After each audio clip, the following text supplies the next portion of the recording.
Hello mga mami ko, kumusta kayo? For today's video, ang ganda nga pala ng panahon kaya naisipan kong maglinis dyan sa tabi ng aking mga kamuting kahoy. Ang tagal na nga palang nakatuwangwang yung space na yan dahil kapag tuwing umuulan, ang daming tubig na stuck dyan dahil nga sa baba ng area ng lupa namin.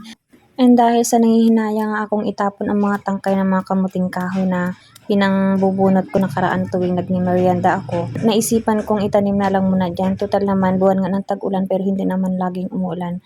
Sabi ko, baka kapag bago siya ulan, lalaki na rin yung mga kamuting kahoy na yan.